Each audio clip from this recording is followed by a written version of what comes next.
Conestoga. Yes, well, thank you, Speaker. My question's to the Premier. Speaker, the latest Metrolinx numbers have revealed that the near-empty UP Ghost Express has become even emptier. 170-seat trains rolling with less than 6 passengers. Wow. 2,200 a day in December, well short of the 5,000 goal.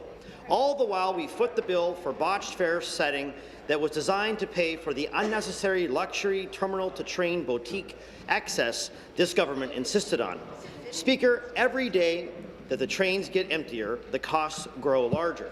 And until the fares are lowered, people will take the more economical, accessible Uber option. Speaker, she's seen the numbers. Will the Premier tell us when she will move past assessment and discussion to actually act? Good question. Thank you. Premier. Sir, Transportation.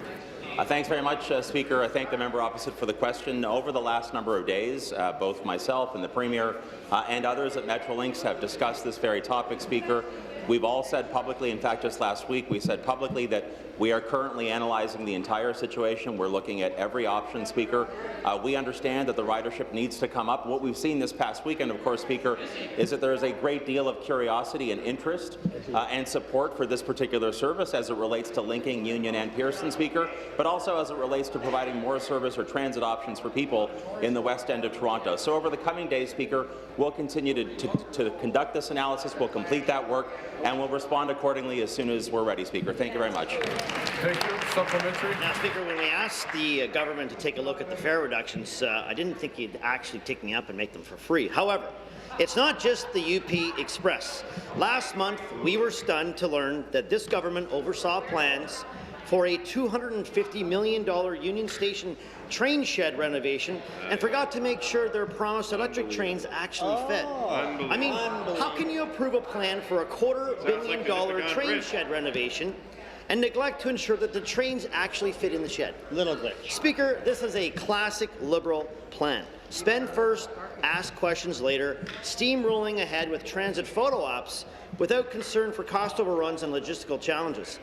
This is a project that's already 25% over initial cost estimates. Wow. Will the Premier tell us how much more it will cost to actually get her electric train in the shed? Good question.